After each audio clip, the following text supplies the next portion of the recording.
I'd like to welcome everyone to this session of after-dinner conversations about peace and justice. Tonight we'll be having a conversation with Nancy Wein and Adeeb Abed about their personal journeys as advocates for justice for Palestine. On February 7th, 2013, the Peace Center hosted a discussion of the lemon tree by Sandy Tolan. Then director Adria Sharf found that this true story of friendship between a Palestinian man who returns to Ramla in 1967 to visit his father's house and the Israeli woman now living in the house who invites him in encourages readers to put down their defenses and view Israel and Palestine as the story of a woman and a man and a house with a lemon tree growing in the yard.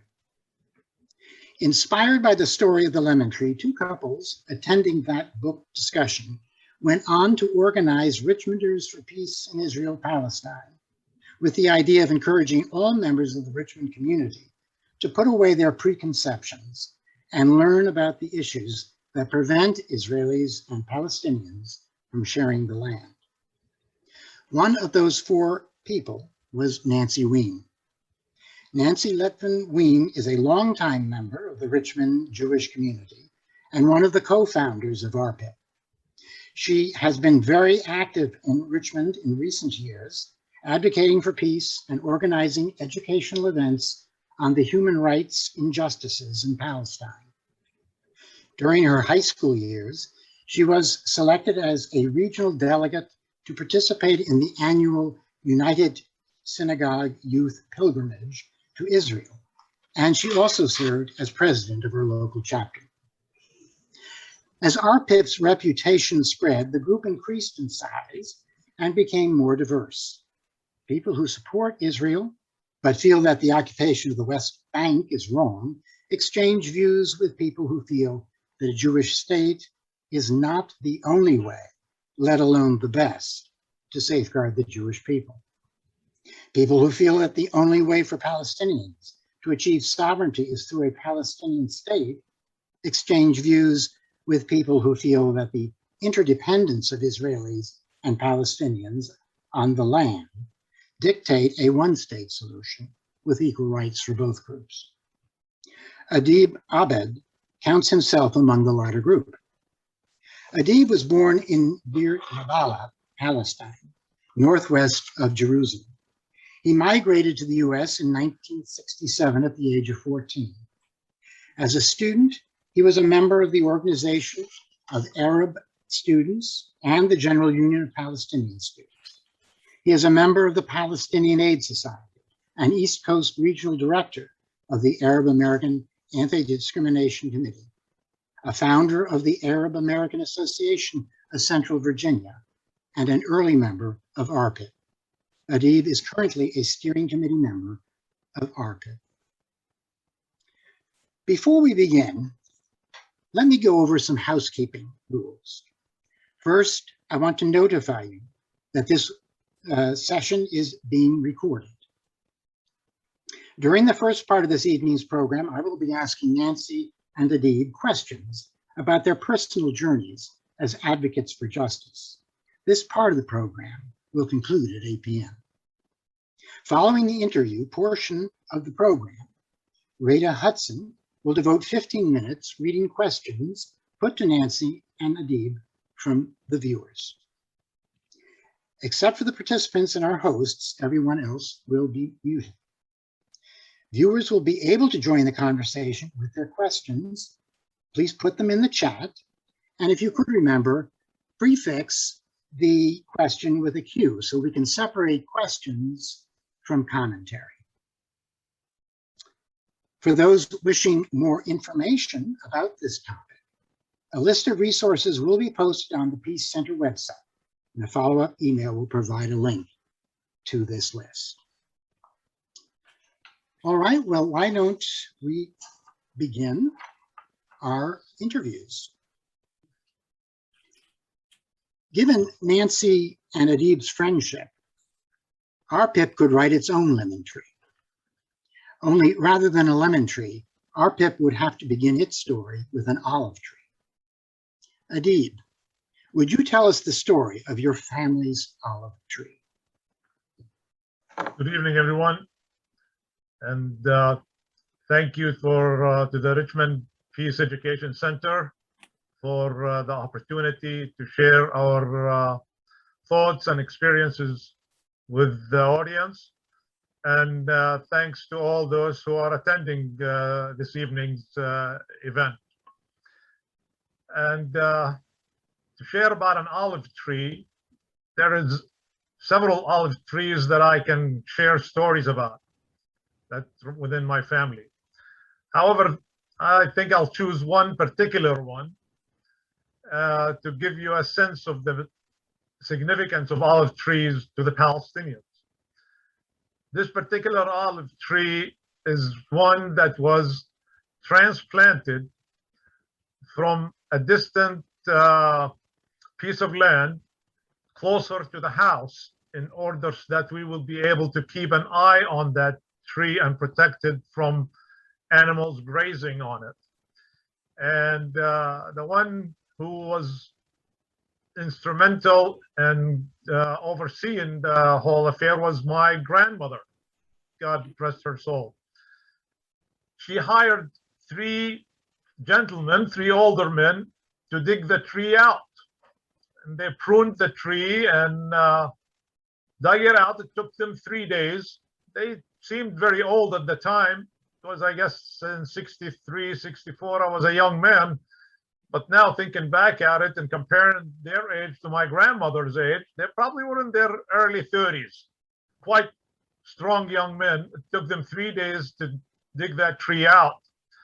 And once they dug it out and rolled it out of its hole, there was no animal, whether it be a camel or a mule or that could carry that tree from Al-Addasa, and that's the name of the plot of land that the tree was on, to bring it closer to our house. So I have no idea how they managed it or where they got that tractor from, but they got a tractor with a trailer that they rolled that tree onto that trailer of that tractor and pulled it all the way next to our house. That tree was so big, I remember when they put it in the hole in that piece of land next to our house, that my mother and myself and my older brother, we had to carry 20 containers of water, each one holding 26 liters, to pour on that tree before they backfilled the hole of that clay on it to make sure that it will take root. And that tree did take root, and it's still there till today. And many of my friends in Richmond probably have tasted either its olives or the olive oil from that tree. And trees, till today, that particular tree, we refer to it as Zaytun Al-Addasa, because it came from the piece of land called Al-Addasa. And others are referred to by either the name of the person that they were purchased from, the name of the person that planted them, the piece of land, the area. And olive trees have such a significance in Palestinian lives and in Palestinian economy. It goes back centuries. I'll give you an example, like from 1729 to 1774, under the rule of Zahir Omar Zaydani, who was a governor in the area of Palestine, from actually Beirut, Lebanon, from Sidon, Lebanon, to Gaza. The major export and major provider for olive oil in Europe was Palestine, through Zahir Omar Zaydani, through the Akka, the port of Akka and Beirut. They exported olive oil and cotton to Europe. And that's just one olive tree from many. When we hear about an olive tree being uprooted or burned or destroyed or cut down, to us, it's part of our culture, part of our history, part of our heritage. It is a family member. We view it as such. Thank you. Thank you, Adeeb. Speaking of trees, Nancy, you have a tree story. Would you tell us the significance of this particular keepsake? Let me get it. I'm sorry. Let me just get it back up here and so I can share it with the rest of the people. Okay. And there we go. Great. So here it is. If you can just move it over a little, that's fine. I also want to thank the Richmond Peace Education Center for sponsoring this event. We are most appreciative of this opportunity to speak. So I was searching through some old belongings. I was looking for the photo of myself in front of my Hanukkah menorah, and I happened to come upon this certificate that I didn't even know I had. This certificate shows a tree that my maternal grandmother had purchased in my name. You can see it there. I don't know exactly when I got it, but anyway, when I was growing up as a young Jewish girl, I was taught that Israel was a miracle for the Jewish people. It was a land without people for a people without a land. We used to put our coins in these little boxes so that the Jewish National Fund, which is indicated there, could plant trees in Israel to make the desert bloom. So when I found this certificate a few weeks ago, I began to reflect upon the knowledge that I now have and how misinformed I was in my early years. I now know that these Western European trees were planted by Israel with a specific purpose: to cover up the Palestinian villages that had been destroyed during the 1948 war. Some over 500 of these Palestinian villages were destroyed. This was a cover-up.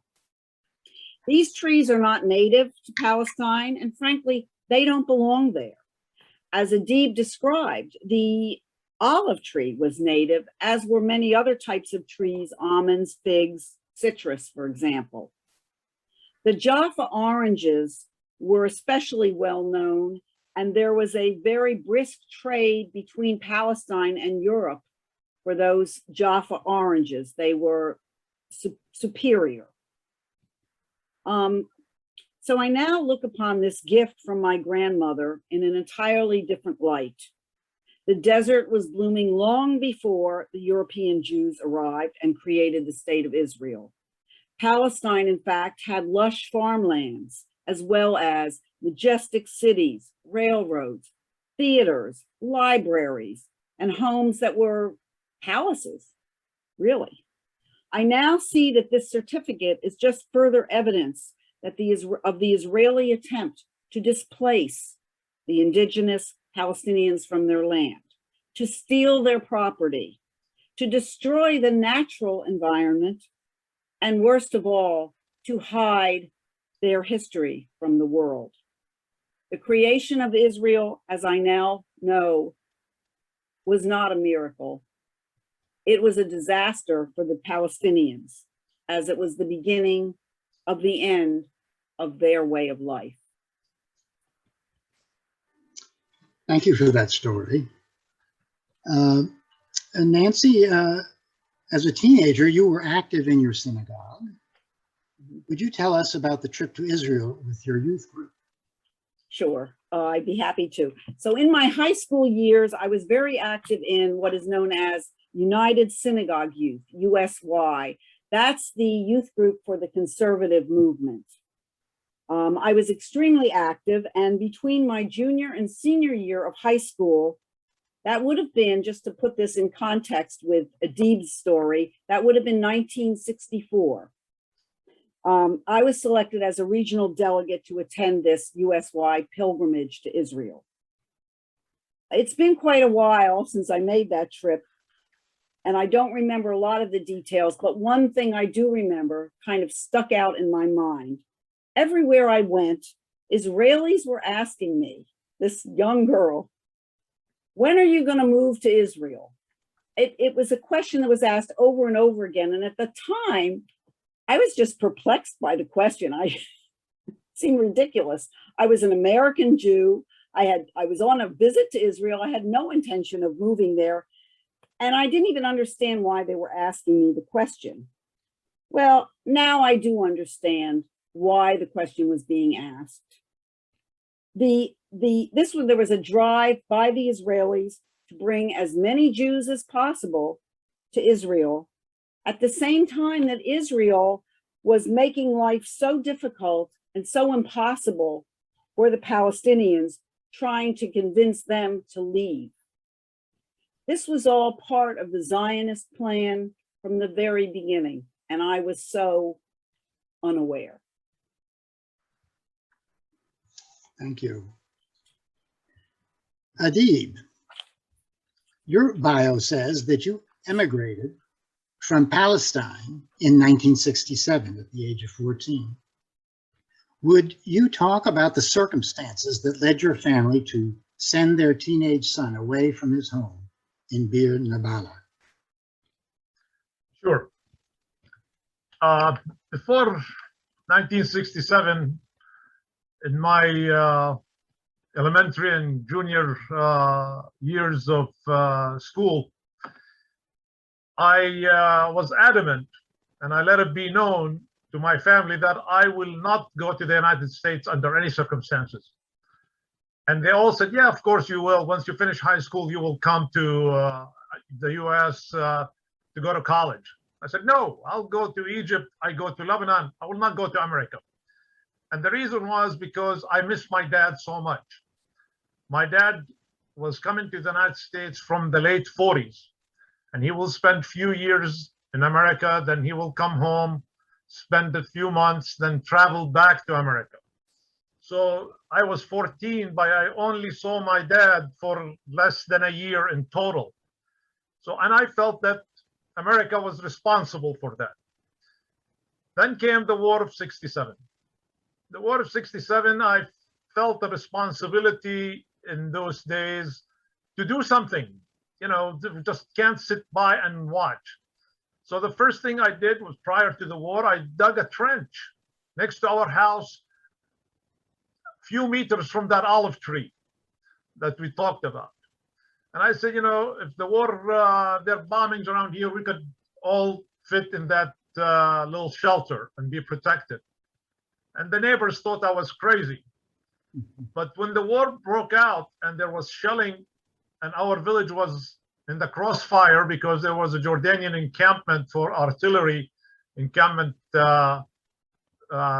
north of our village, and shells were landing there, all of the neighbors all of a sudden came to where I dug up that little shelter, and they wanted to be in it. So it wouldn't fit all of us, so they spread around it and laid around it. And later on in the evening, when there were flares in the sky to light up for the jets to do their bombing, we were exposed like it was daylight. Everybody said, oh my God, we need to move because now they'll see this little shelter, little trench, and see us laying around it. They'll think it's an army encampment and they will bomb us. We need to run back to the house. So we ran back to the house. And to make the long story short, the Israeli army didn't come into our village for a few days after the war has ended, actually. And they passed on the main road and drove up to a fork in the road that leading to two separate villages, Al-Jadira and Kalandia. Then they backed up about 10, 20 meters, and they let out a burst of gunfire, and we looked where the gunfire was gone, and it was to the custodian of our school, who was just walking on a dirt road. They shot him dead and continued on driving to the village that they were going to. That was my first encounter of or seeing an Israeli soldier.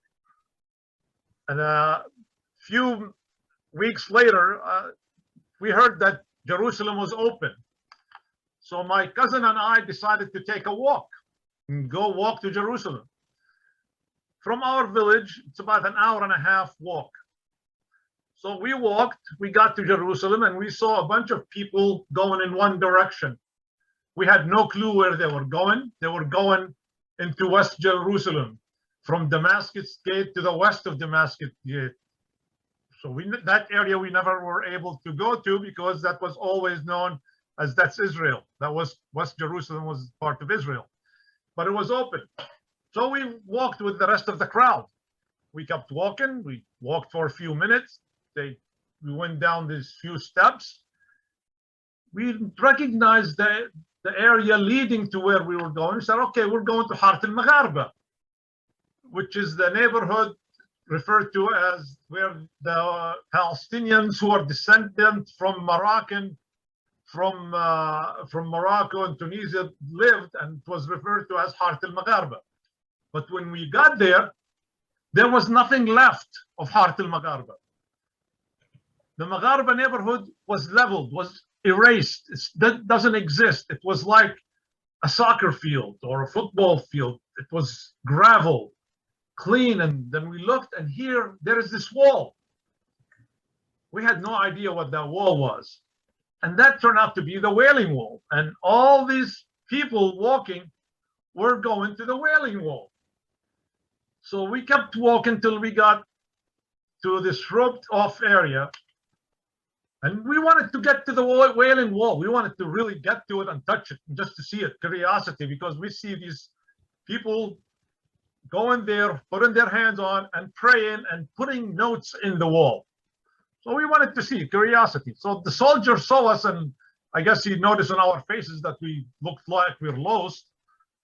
And he came and said something to us in Hebrew. We had no clue what he was saying. So he reverted and looked at us, spoke in English. Still didn't register. At that point, he figured us out. He said something to us in Arabic. What are you doing here? شو بتعملوا هون? We said, we're just here to look. جايين نتفرج.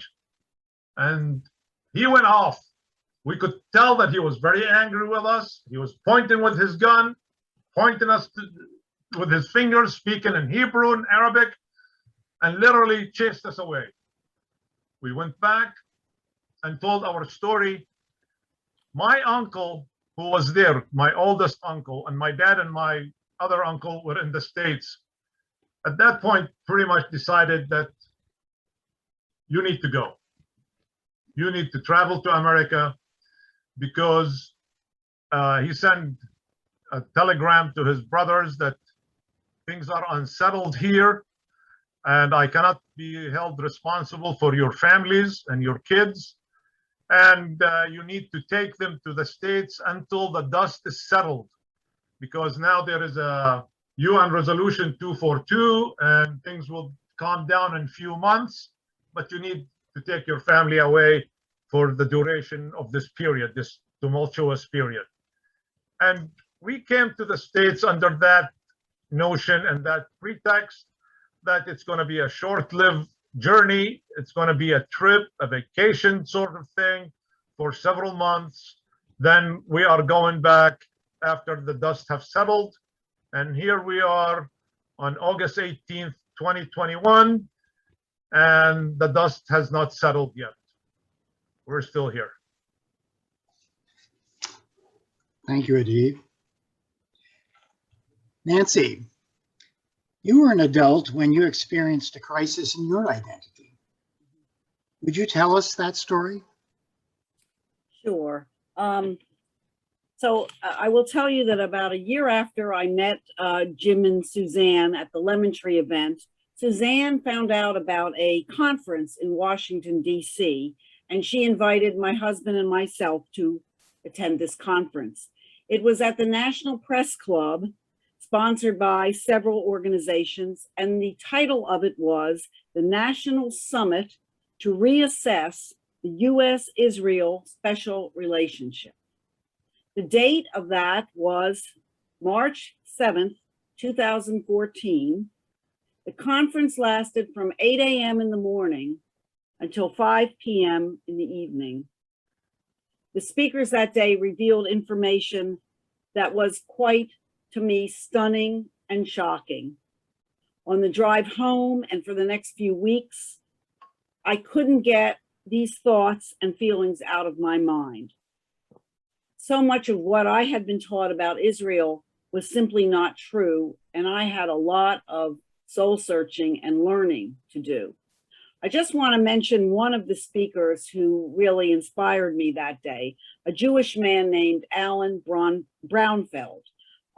He explained in quite in detail the negative effect of Zionism. These things, negative effects of Zionism, the elevation of Jewish rights over everyone else, especially the indigenous Palestinians. It caused the distortion of American policy in the Middle East. And finally, the harm to the Jewish religion itself caused by Zionism. He considered Zionism a form of idolatry, making the state of Israel the object of worship instead of God. In effect, Zionism has distorted and destroyed, this is in my mind, has distorted and destroyed the meaning of Judaism, just as it destroyed an entire way of life for the Palestinians. His talk was deeply moving to me. I went up and spoke to him afterwards, and I signed up for his newsletter, which I still receive to this day. As I began to reflect on this new information over a period of time now, I came to the following conclusion. The issue of Israel-Palestine is often described as a complex issue. Too complex, we can't deal with it. It seems to have gone on for a long time with no conceivable end in sight. I say this, the solutions may be complex, but the issue is not complex at all. It is very, very simple. It's crystal clear that the issue can be simply stated. It is simply a matter of ethics, justice, and human rights. It's just right versus wrong, and it's not complicated. Thank you. Thank you, Nancy. Adeeb, you told us that you did not really want to come to the United States with your father. Would you tell us about your personal mission to support Palestine? Sure. Once I arrived in the United States, I felt that being distant from Palestine does not relieve me as a Palestinian from taking part in the overall struggle for the Palestinian cause. And I was in search of ways on what I can do. So early on, I figured, okay, there's a lot of misinformation once I start to understand English that is going on, and my job somehow, my responsibility to set the record straight and to correct things. The first opportunity came in 1970. In September of 1970, there was a multiple hijacking carried out by one of the Palestinian groups of several airplanes into Jordan. And all the reporting was Palestinian terrorists hijacking airplanes, and that was it. I felt there is a need to explain who are these Palestinians and why did they do that, at least to my fellow students. I was a student in John Marshall High School. So I sat home and wrote a piece of paper, about 2.5 pages typed, explaining that who are these Palestinians, where they come from, which refugee camps, which towns in Haifa and Lud and Ramla, and what happened to them in 1948, and how the Palestinian narrative is being ignored by the entire world. And that's their way of venting, of being heard. And I ran off 50 copies of it, and I carried it to school and proceeded to distribute it. And at that point, the principal of John Marshall High School, Mr. Madden, saw me and he said, "What are you doing?" I said, "I'm passing out this flyers, because of what happened." So he took it from me, read it, and he said, "How many did you print?" I said, 50. I thought, that 50 was such a large number. And he looked at me and said, "Adeeb, that's not enough. Go to my office, tell my secretary, Miss So-and-so, that to print you 500 copies, and you can distribute them at the 10 o'clock recess and during lunch." So I was beyond myself. I couldn't believe it. I went and I was taller than the building, not just the room. And I need you to print 500 copies of this. And that's Mr. Madden told me to do that. And she did. And I have a few friends, African Americans, that were publishing like a monthly newspaper in the school called BD, B-I-D-I. They helped me distribute those flyers, and they ran the picture and a copy of this entire article that I wrote in BD in the following month. So that was my first experience. I felt, wow, that's great achievement. Then in 72, the Munich Olympics were taking place, and Palestinians took some Israeli athletes hostages. Israel decided that they're not going to be allowed to leave Munich. They sent their snipers there. There was a shootout in the tarmac, and some of the athletes and some of the Palestinians were killed. And again, it was just Palestinian terrorists attacking this. And I said, this is crazy. These Palestinians are doing it because of this. I don't condone it. I don't agree with it, but I understand it. So I wrote a letter to the editor of the Richmond Times-Dispatch. And the next morning, I took the bus and went to the Richmond Times-Dispatch. Walked in, and I was met with the guard on duty there, and he said, "Son, can I help you?" I said, "Yes, sir. I've got this letter to the editor." And I was ready to hand the letter to him. He said, "Okay, follow me." He takes me in the elevator to the 3rd or 4th floor, walks out. I followed him, walks a few steps down the corridor, and he points to this cubicle, and he says, "That's him." So I walk over there, and the guy looks at me and said, "What can I do for you, son?" I said, "I've got this letter for you." He said, "Okay, let me have it." I handed it to him. He opened it. He read it while I'm standing there. And he looks at me and he says, "Did you write that?" I said, "Yes, sir, I did." He said, "Okay, it will be in tomorrow morning's paper." And sure enough, it was in the next day's paper. So from that time on, I felt that I have a mission here, is to work and influence change in the community that I live in. And due to the amount of support that Israel gets from the US, I felt that's the most important. I have to convince people of what is going on, at least explain to them the other side of the story, that it's not what you see or what you hear. And that's where it all started and hasn't ended. Well, thank you, Adeeb. Maybe you could continue a little bit and tell us some of the political organizations and activities that you participated in and in some instances started. Sure.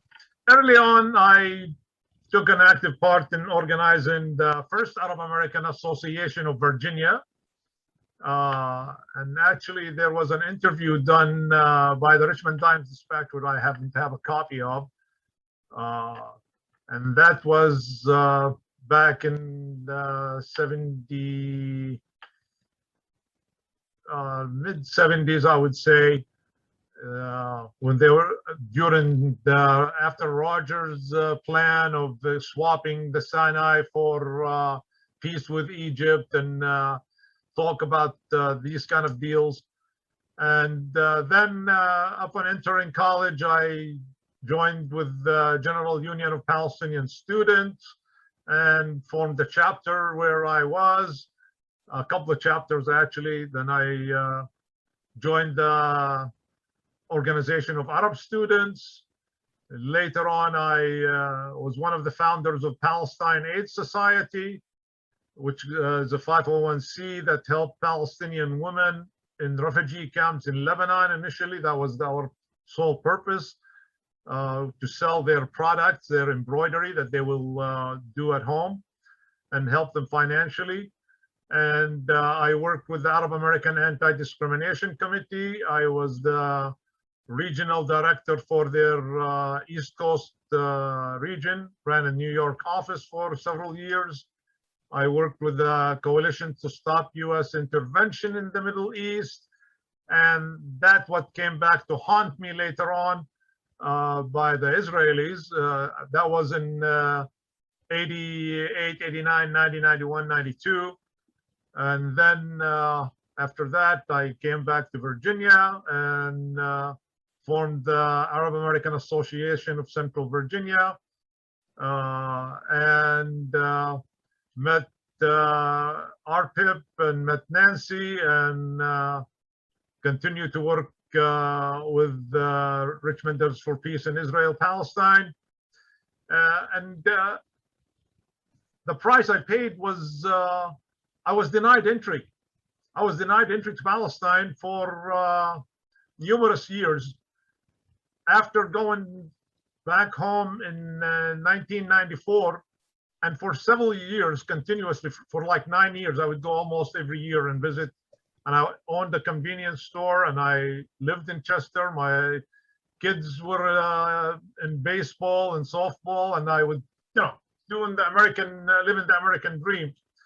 Then in 2003, I got denied entry. And when I asked why, I was denied entry several times. Then finally I was told the reason, and the reason being that I worked with American activist groups.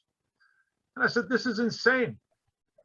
That was back in the 90s, late 80s, early 90s, and we're in 2003. Said, yeah, well, because there is a European, a white European carried out a terrorist attack in Tel Aviv, and that's why you're denied entry, unless you give us information about the people you worked with. I said, no, I will not, because the people I worked with, the Americans don't have any problem with them.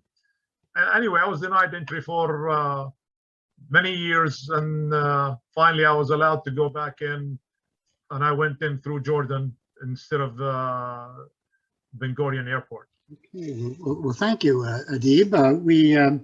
We'd like to now move to some of the activities that RPIP has done, and one in particular was the showing of the film Al-Helm. Nancy, could you tell us about Al-Helm? Sure.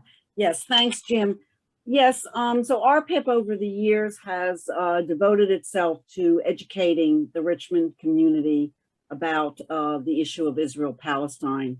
And one of our favorite films, because we think it's a very powerful film, is Al-Helm, Martin Luther King in Palestine.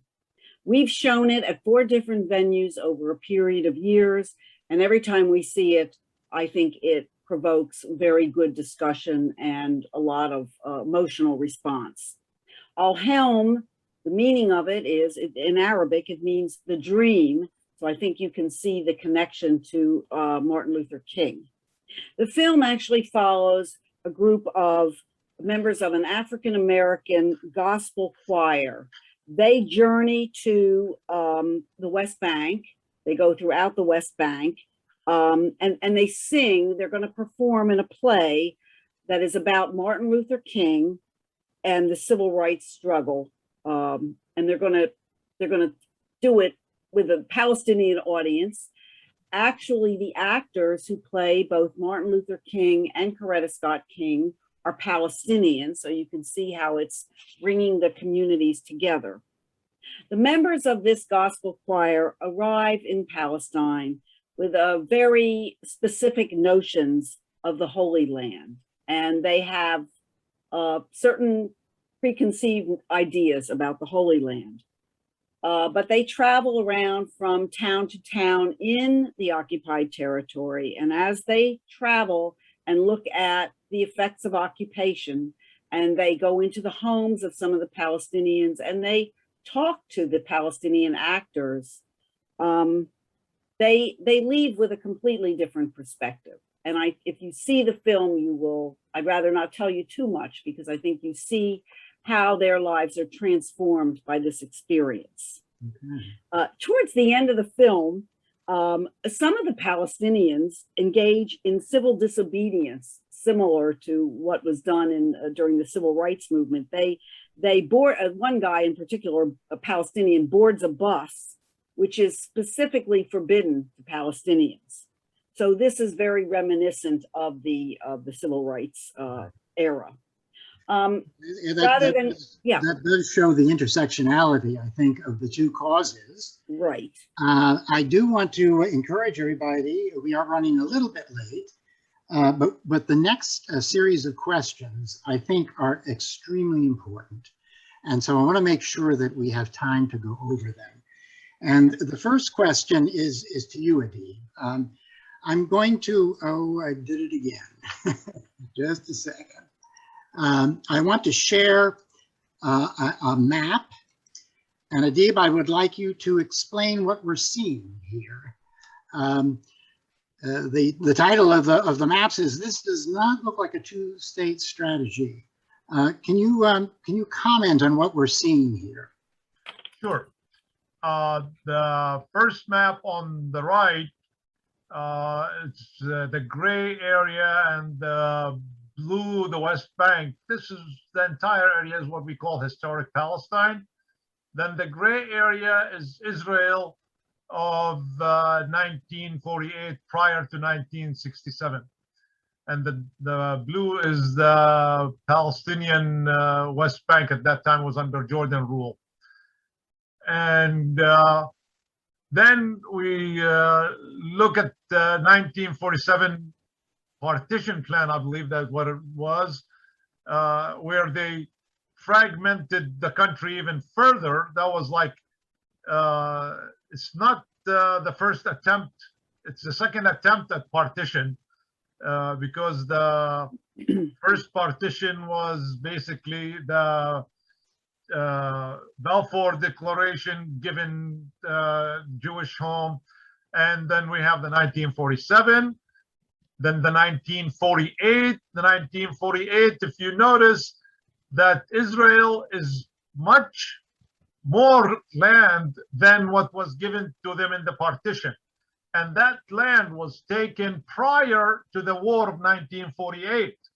The Palestinian Nakba started in 1947, and actually by 1948, and after the declaration of the State of Israel and the Arab armies declaring or attacking that state, all the battles that were fought were fought on Palestinian designated territories, because the Jewish Zionist organizations have proceeded to kick out and destroy Palestinian villages to make sure that they would leave. So by the end of the war of 1948, by the time Israel declaring its independence, there was over 700,000 Palestinians homeless that were driven out of their homes. And the majority of the 500 villages that Nancy mentioned were destroyed prior to the break of war of 1948. Then we come to 1967, where Israel took the rest of the West Bank from Jordan, the Golan Heights from Syria, the Sinai from Egypt. And then we come, the next attempt at partition and dividing it into two states is the Oslo Accords. The Oslo Accords basically gave the state of Israel not just the pre-67 borders, but they divided the West Bank areas into three separate distinct areas: Area A, Area B, Area C. Area A is where they're the Palestinian, the PA has some authority, and I say some authority, we'll explain later. Area B, where administratively the PA has the authority, but security is in the hands of Israel. Area C, the PA does not have administrative or security authority at all. It all rests in the hands of the Israeli military. Area C represents 60% of the land area of the West Bank. If you look behind me in my background, my virtual background, you'll see that there is barren land that's directly behind me and few olive trees to the left. Well, this land prior to 1967 and prior to Oslo was filled with grape vineyards and fig trees, and now it's barren because it's in Area C. Palestinians are not allowed to work in Area C, not allowed to cultivate it, not allowed to harvest it, not allowed to build in it, and that represents the majority of the West Bank. Let's drill down a little bit, Adeeb, and talk to us about East Jerusalem. It's been in the news recently. Yes. Can you talk about that? Sure.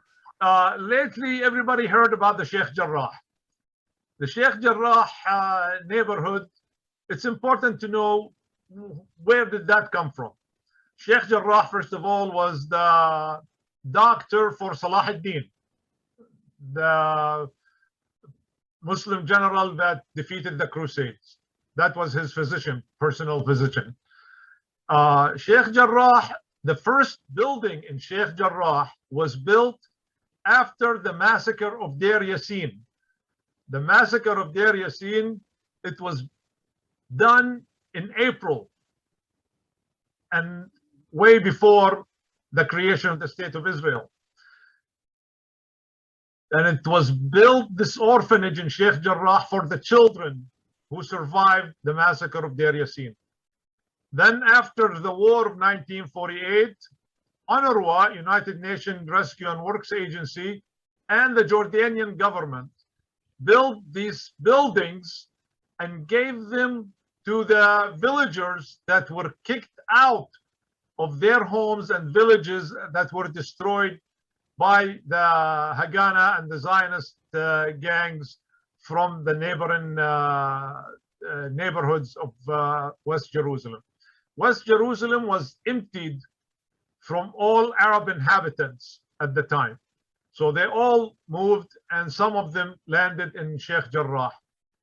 And now they're trying to get rid of these people in order to give it to settlers. And the word settlers is really a very inaccurate description. They're not settlers, they're colonizers.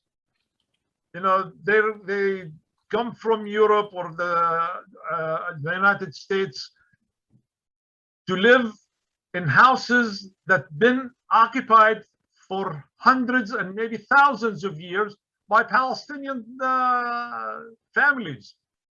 And this is part of the ethnic cleansing that is taken place in West Jerusalem. And West Jerusalem and the surrounding area, with the creation of the separation wall, the apartheid wall, first of all, it's important for us to recognize that that wall has nothing to do with security. because it's not on any borders. It's not on the 67 border. It's not in the 48 border. It's not in any border. And just it's a fact that Israel does not have any borders. There is no official border for the state of Israel until today. It does not exist. It's the only country in the world that does not have official borders. And it separates Palestinian neighborhoods. This wall, my sister used to live in the neighborhood of Beit Hanina. And to my dad's house, it's 10 minutes walk. And she used to walk it all the time. Then they built the wall. After this wall was built, it's a 2.5 hour by car because she has to drive all the way through the Kalandia checkpoint, which is an international border crossing. However, for Palestinians, it's like a cattle chute. That's how Palestinians are treated, literally like cattle. And it takes 2.5 hours to get to my dad's house. And if you are a Palestinian with Palestinian identity papers, you cannot cross that border. You cannot go to Jerusalem. You cannot go to Beit Hanina. If you have a US passport, you can.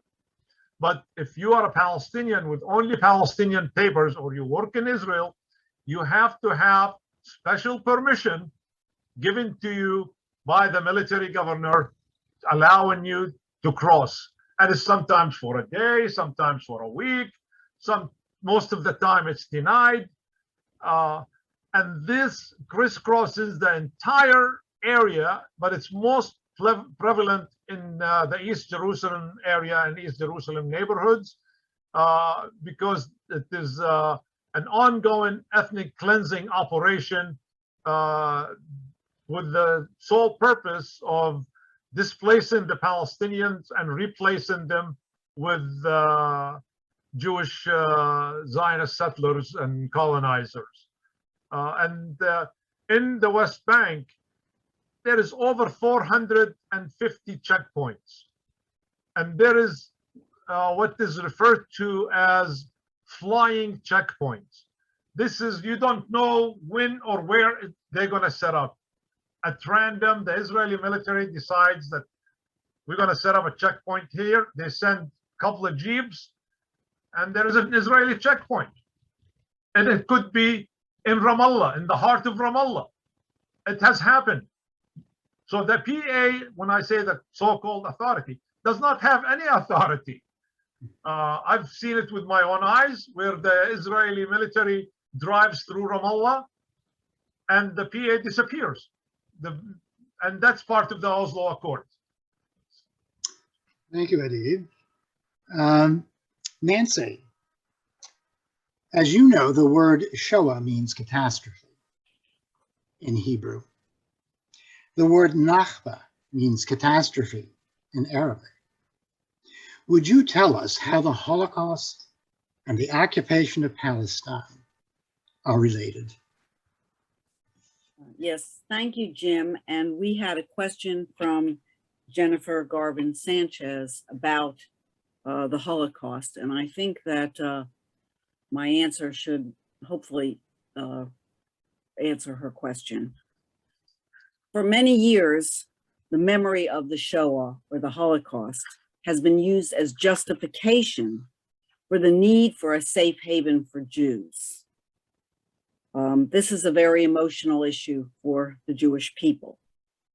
We have this existential fear that we must have a Jewish state, a safe place, in case history repeats itself. We're haunted by those images and memories of the horror of the Holocaust, and that's real. We feel these renewed fears, and there's a call for never again. This is understandable. However, the Zionist solution to the problem of safety and security is wrong. Doesn't work.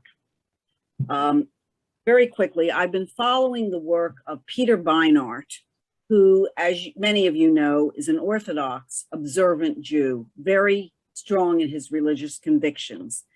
And he struggled for many years, concerned with the ethical issues involving Israel-Palestine. He has undergone quite a change in his belief system, and I won't go through that entire process, but he has changed over time. And he was considered what they considered him a liberal Zionist. Okay. In July of 2020, he shocked the Jewish establishment and even the liberal Zionist community by rejecting the two-state solution and calling for one truly democratic state where Jews and Palestinians have equal rights and justice. Now, his reasoning: as long as there exists a situation in which the rights of the Jewish people are elevated above the rights of the Palestinian people, as long as there is this power differential, there will never be safety. There will never be security. There is nothing that will prevent, issues for both peoples. There will be no security. Israelis have to give up power because it doesn't create safety or security. The only way we can have security is through equality and justice. When all the people feel that sense of safety, then there will be safety. So I also want to mention, Weinart is a very devout Jew. He reads the Talmud daily. He takes his religion very seriously, and he sees his involvement in Palestinian justice not as outside of his Jewish identity, but as very much part of his Jewish identity and tradition. He's following the ethical and moral foundation of Judaism to treat everyone as a child of God. And I totally agree with this. I think that is the only way that we can ensure security for all people, to be true to our faith. So that's my answer, Jennifer. Thank you, Nancy. Well, we've come to our last question, and I pose it to both you, Nancy and Adeeb. In May of this year, ARPIP, the Arab American Association of Central Virginia, and the Virginia Defenders of Freedom co-sponsored a march to stand in solidarity with the people of Gaza and East Jerusalem. At least 1,000 people participated, an unprecedented show of support. Would you both comment on the meaning of this event? Nancy, would you go first? Sure. This event was, I think, just wonderful for all of our groups. We believe that there has been a change in people's views. Unfortunately, it had to come to the horrific bombing in Gaza, the situation in the Al-Aqsa Mosque, the Sheikh Jarrah, all of these atrocities and difficulties coming to the fore. But this year, the coverage was different. I just want to mention the New York Times. That was different, that they put the photos of all those Gazan children on the front page. And they were beginning to open up and starting to tell the truth, that the mass media has not been very, very good in explaining what's going on. The reporting of the event in the Richmond Times-Dispatch was incredible. We were very pleased that they put us on the front page and they explained the issue very well. So I think that we are feeling somewhat of a sense of hope, that the times are changing and that people are starting to, respond and listen. And there's actually been a couple of polls that have been done recently. I just want to point out some of the numbers because I think they're kind of interesting. There was a poll in the Jewish Electorate Institute, which says that, first of all, I think this is incredible. Most Jewish voters do believe in restricting aid to Israel So it can't be spent on expanding settlements. That's in the West Bank. I think that's wonderful.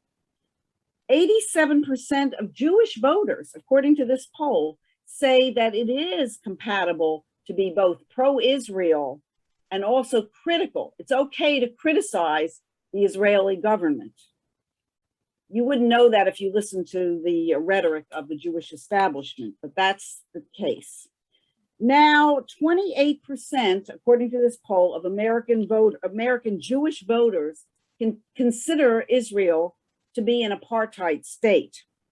If you think back to Jimmy Carter, when he mentioned Israel and apartheid a number of years ago, that was just unheard of. Another point, 20% of American Jews say that the treatment of Palestinians is similar to racism in the United States. I think that should be a higher percentage because I think it is racism. One last point, there was a rally in DC in July of 2021. That rally was supposedly a rally against anti-Semitism, but what they were talking about was if you criticize Israel, you're anti-Semitic. That was the point of that rally. And a lot of large Jewish groups sponsored the rally. Interestingly and importantly enough, several groups such as J Street, Teruah, which is the rabbinical group for justice, and the Americans for Peace Now, all of these, they're kind of called liberal Zionist groups. They all said, we will not co-sponsor that. We do not agree with you. And according to the Washington Post, they estimated, this is in Washington, D.C., they estimated a crowd in the hundreds. So very few people in Washington, D.C. were in support of that rally. So I think this is showing a change.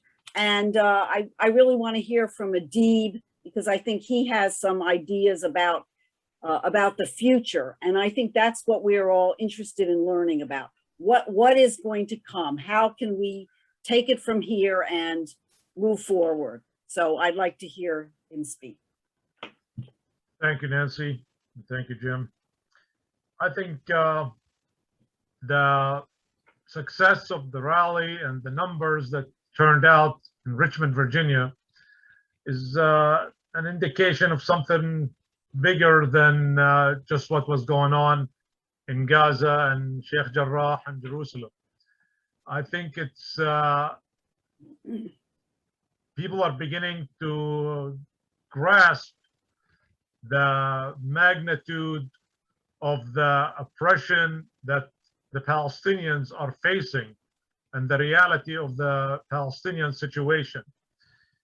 And I believe that to build on that momentum that we have reached, there is only one solution, and that solution is the one state.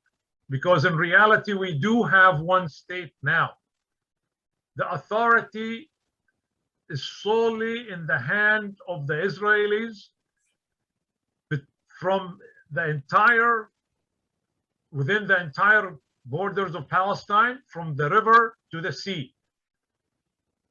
There is no authority other than that of the Israeli government. And the PA has no authority. When Mahmoud Abbas, the president of the PA, needs to travel, he has to get permission from the Israeli army. He can't travel freely. So, and this current situation has been described by human rights organizations, by Israeli organizations, by international organizations, all over, UN organization. It is an apartheid state. There is an apartheid system. There is a system that is designed to oppress the Palestinians and to eliminate them, or to minimize and limit their presence in Palestine as much as possible. That is not going to happen. And I think that colonial settler project, after 70 some years, it has proven its failure, because it is a fact that the Palestinians are not going anywhere. But it's also, for us Palestinians, it is a fact that the Jewish population in Palestine is also not going anywhere.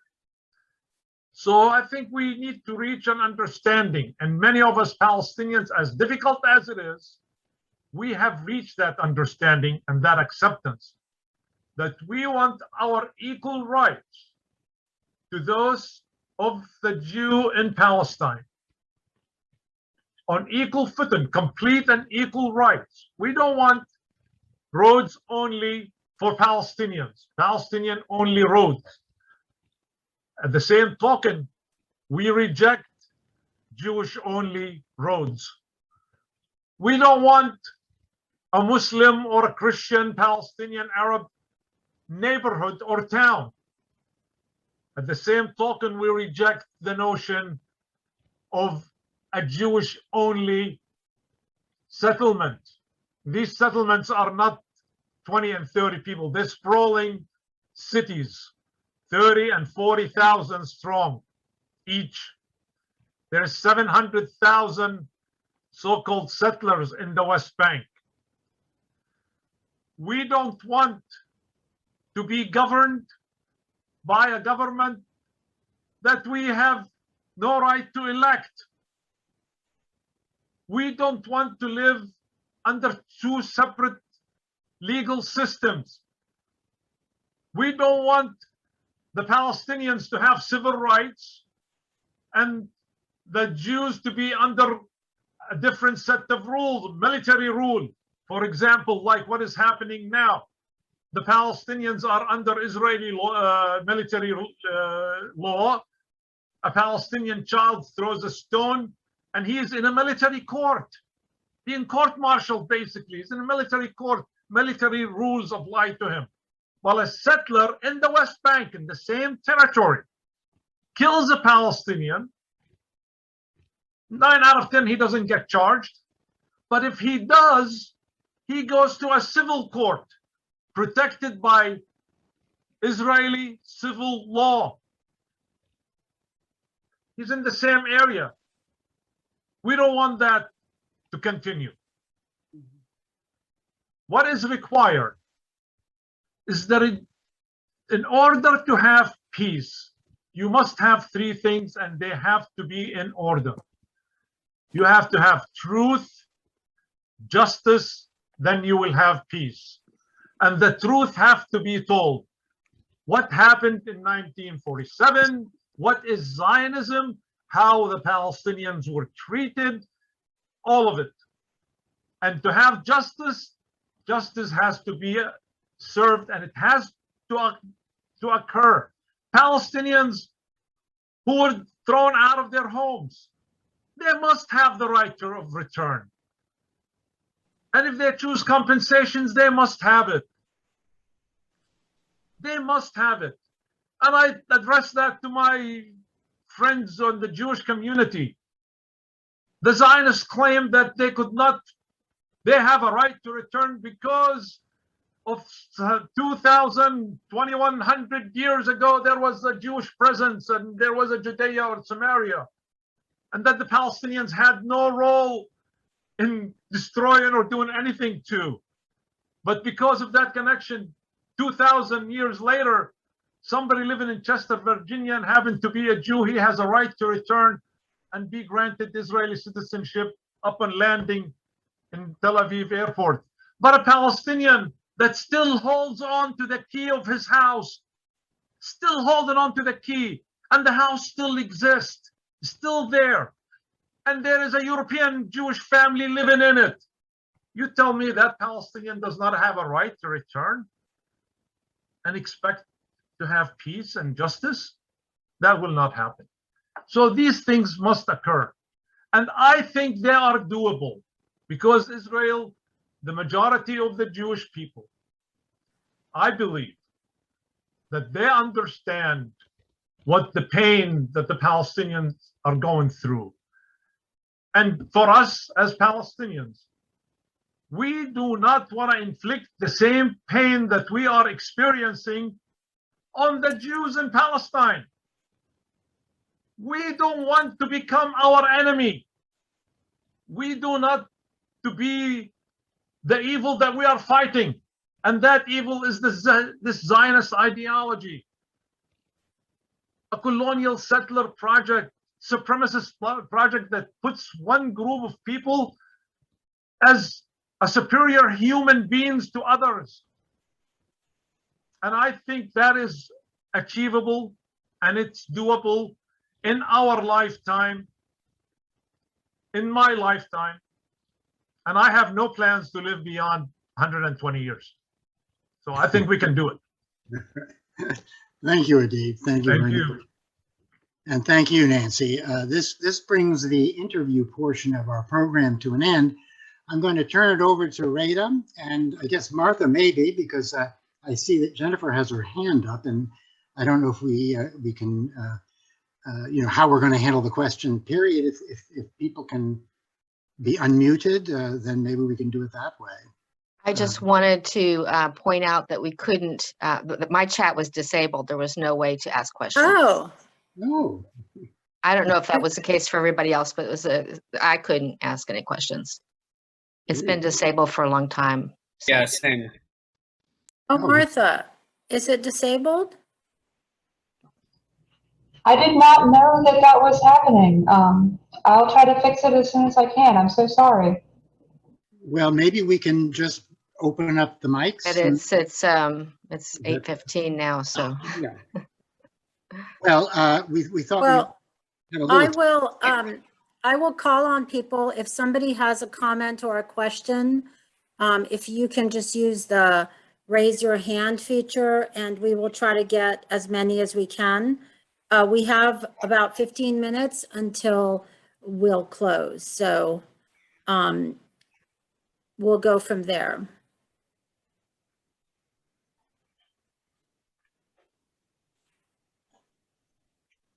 This is Bill Harris. How practical is it to have as a reasonable goal a one-state solution? For example, certainly in the United States, if it were an analogy at all, it has not worked famously well. If the Palestinians are going to be able to draw treaties, if they're going to be able to have independent boundaries that even if they were not totally respected, if they're going to be able to elect their officials and not be in a minority, how is that going to work? Why not be more vigorously supportive of a two-state solution? I'll take that. Go ahead, Adeeb. Because of the simple reason, Mr. Harris, that the Israelis never intended to have a two-state solution. From day one, when they started talking about two-state solution, they were also implementing a policy, and it was a declared open policy. Yeah, we negotiate about two-state solutions, but we are creating realities on the ground. And the realities on the ground that they were creating was negating the possibility or the feasibility of ever having a Palestinian state.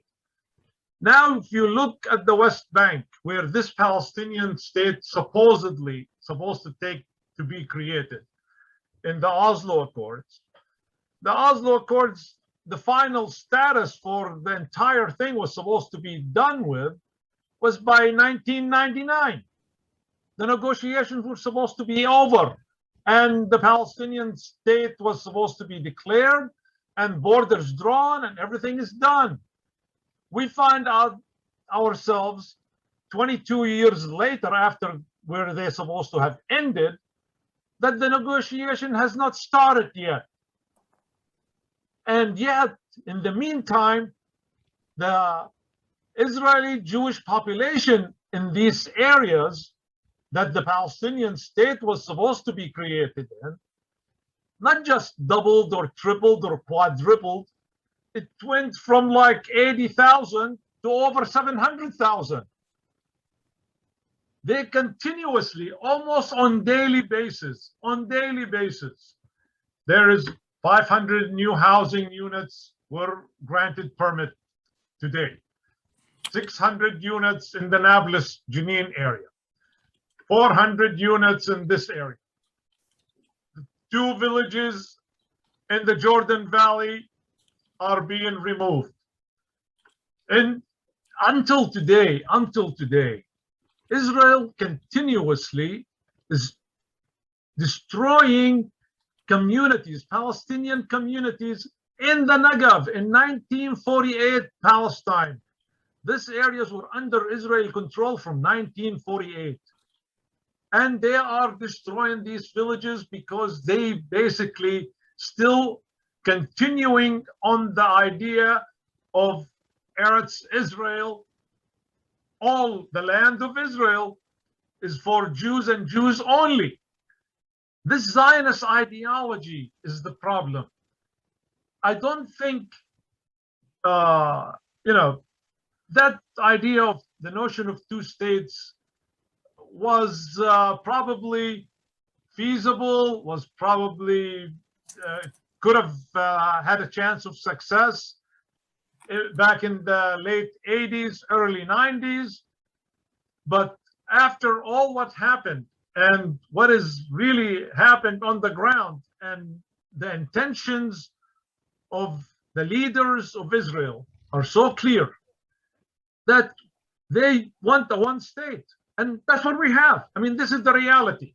And I think as a Palestinian, and I say it openly, any Palestinian or Israeli, and if you are a friend of Palestinians and you continue to talk about 2-state solution while Israel doing what they're doing, you really are not helping the cause. Even if you are a Palestinian, because the realities on the ground that they're creating, making it impossible. We have 1 state. That's our reality right now. What are you going to do with all the settlements, all the cities, all these suburban areas that are there? What are you going to do? Israel is going to dismantle them? They're not going to dismantle them. They're going to take these Jews and put them in camps. They're going to have a civil war on their hand. They will not do it. Adeeb, just for the sake of time, I'm going to stop you there. Thank you. Dylan asked a question specifically for Nancy about her own experience in the Richmond Jewish community. Nancy, I wondered if you could answer that briefly. Yeah, I'll to be perfectly honest, I have not received a lot of support in the Richmond Jewish community. I am in touch with several members of the Jewish community. I have private conversations with people who are in the so-called liberal Zionist camp. I seek support, unfortunately, I guess, from Jewish folks outside of Richmond, and I find a lot of support there. And I'm hoping to bring more the Richmond Jewish population into the fold. I'm trying to work with them, to talk to them. But I will tell you, and I keep bringing up the name Peter Beinart, but Peter Beinart and other Jewish people that I know living in other parts of the United States have provided a lot of support to Jewish people who are very, very concerned about Israel and very concerned about the Zionist movement. So I get support elsewhere, and I'm trying to spread the word in Richmond. And any help anybody can give me, I appreciate it. I think it's very important. It's central to my work. So thanks for the question, and I wish I could give you a better answer. Yeah, thank you. Thank you. I only have one more question. I wondered if both of you could talk to a little bit about the financial investment that the U.S. has made in the state of Israel, but also touch on what is BDS? Is it working? Why does it upset people so much? And I don't want this to be a huge conversation because I'd like to end a little differently, but what was the Ben and Jerry involvement and why did that cause such a ruckus? Can't hear. Can't hear. I'm sorry, you couldn't hear that? Okay, Jim, would you like to answer a little bit of that and then go to Nancy and or Adeeb? Everybody doesn't have to answer. Right. Well, actually, one of the first things that RPIP did was in conjunction with another organization called the Virginia Coalition for Human Rights. There was a movement, and I think it still is there, but not as prominent, to prevent people from exercising their First Amendment rights to boycott Israel. That is what BDS stands for, boycott, divestment, and sanctions. It is a nonviolent way to protest the policies of the Israeli government. We certainly, Adeeb talked about what Palestinians did in the 90s. We don't want to have to resort to violence. And if you don't give people alternatives, that is what happens. So I think BDS is a way of making our feelings known about this Israeli government's policy. Nancy and Adeeb, do you want to take on the Ben and Jerry story or Sure. anything else about BDS? Yeah, sure. I think, like Jim said, boycott is a right that we as Americans supported and recognize as being a First Amendment right, from the civil rights movement to the South African anti-apartheid movement. And now we want to make the Palestinian exception again. We are for all human rights, except when it comes to the Palestinians. We are for boycott and divestment and sanctions, except when it comes to the Palestinians. We think that there is no exception when it comes to human rights. All humans deserve the same right. And when these human rights are violated, we have an obligation to boycott and divest and sanction. We come from that perspective. With regard to Ben and Jerry, all what Ben and Jerry did was respond to the community that they live in, to the people that they're within their community that were telling Ben and Jerry, you cannot continue to sell and promote your product and in the settlements, in the West Bank, not in Israel. And all Ben and Jerry's did is say, okay, yes, we see the light. It is not right what we're doing. We will no longer sell our product in these illegal settlements that's recognized by the international community, by the UN, by everyone that is in violation of Palestinian human rights. They're illegal. We're not going to be a part of it. And Lord and behold, Israel goes berserk. They say, we need to boycott Ben and Jerry. Can't sell Ben and Jerry product in Israel. And that tells me, and they also send letters to 37 states, Right. local legislatures in the US that passed legislation forbidding BDS from any company that boycotts Israel cannot conduct business with the state. They send letters to these states saying, hey, Boycott Ben and Jerry. Don't let Ben and Jerry conduct business in your state. They're trying to dictate and boycott policy in our country, but we can't ask an American company to boycott an illegal settlement. We can't boycott them. So from that perspective, I think it's important, two things, that we can influence companies that do business in Israel. Yes, it takes time, it takes a lot of work, but BDS and boycott is effective and they would respond. Two, it is effective judging by the reaction of Israel. That means it's something that they really fear more than any other thing. That legitimizes, in my mind, BDS more than any other option because of their response to it. They can't bomb Ben and Jerry.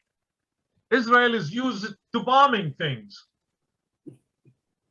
They can't bomb an office in or a location in Virginia that protesting Energex, for example, a solar company that promotes Israeli products at the expense of American Virginia products.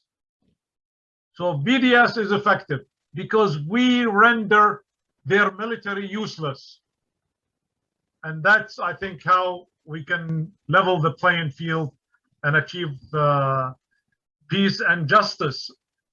And for the population of historic Palestine, peace and justice for all, Palestinians and Jews.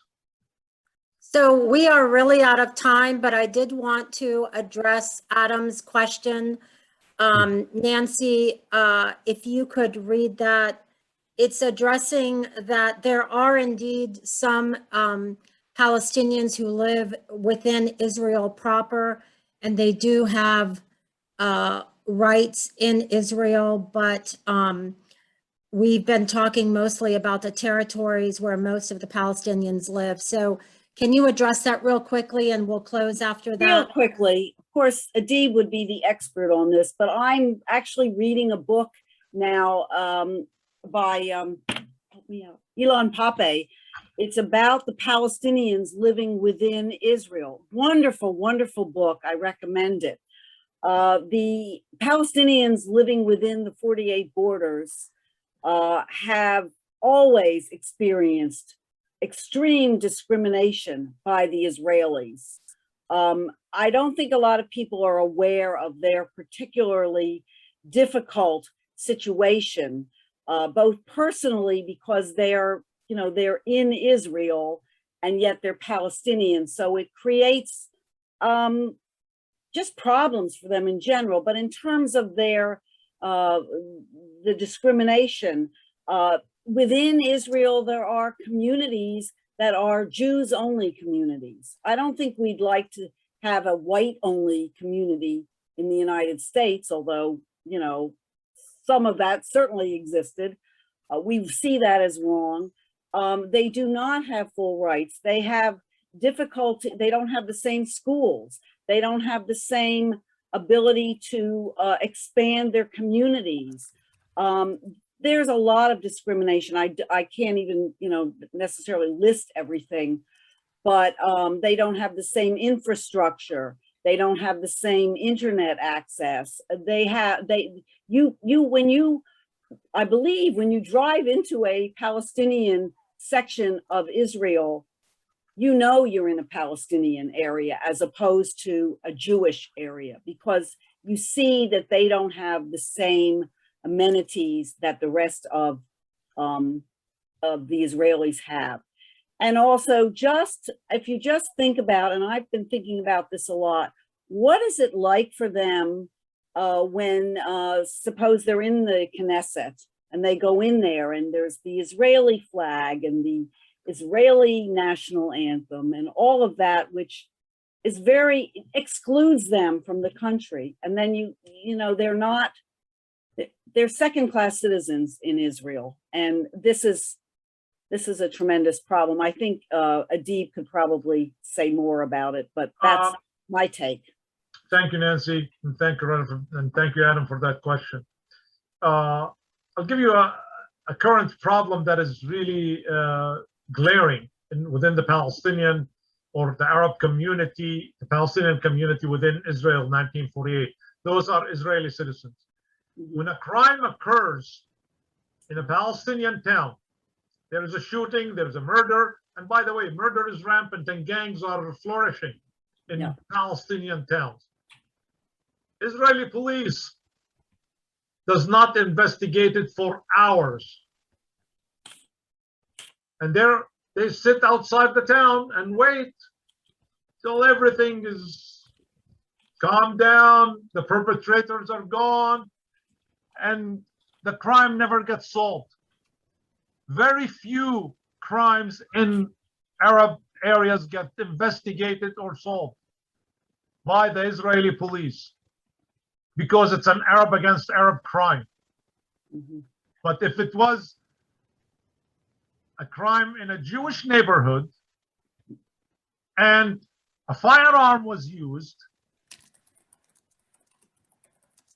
within minutes, the entire power of the Israeli structure will be there and the crime will be solved and the perpetrators will be brought to justice or whatever. But in Palestinian areas, it doesn't happen.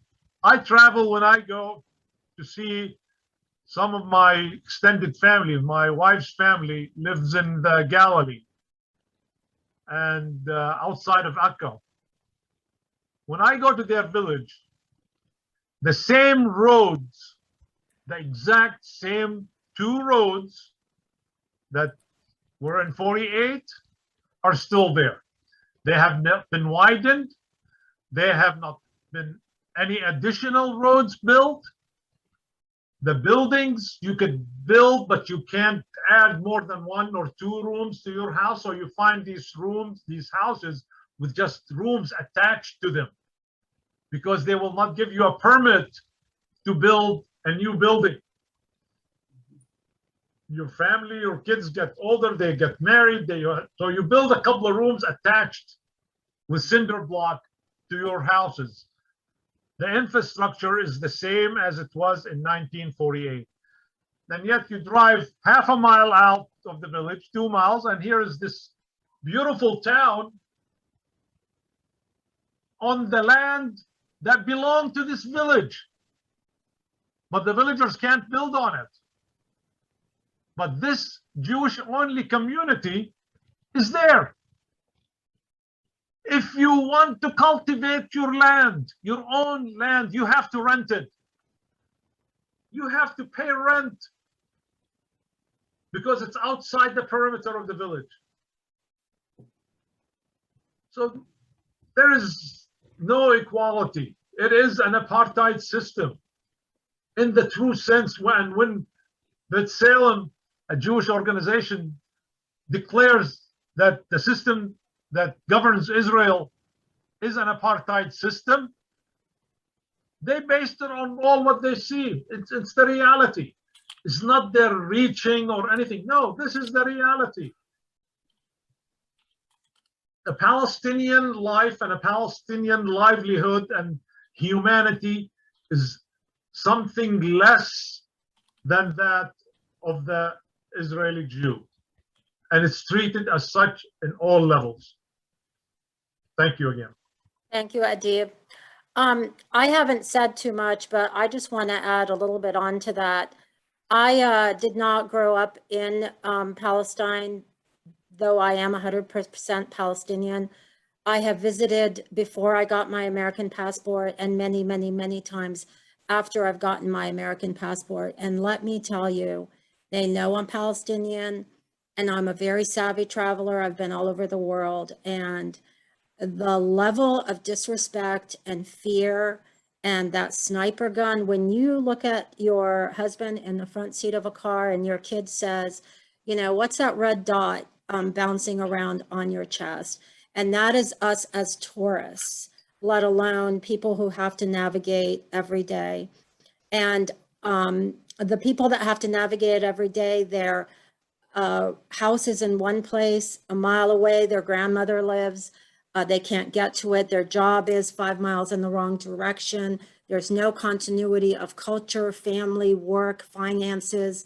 It is a really dire situation. And, you know, we can go on and on forever, but it is clear that the world up until this point, and the US for sure, has stood idly by and watched it happen. And yes, there's all kinds of stories and personal impressions and experiences we can talk about from both sides, but these facts remain. And I feel like that is the reason the people in Richmonders for Peace in Israel and Palestine are so involved and so committed to these people and to the cause.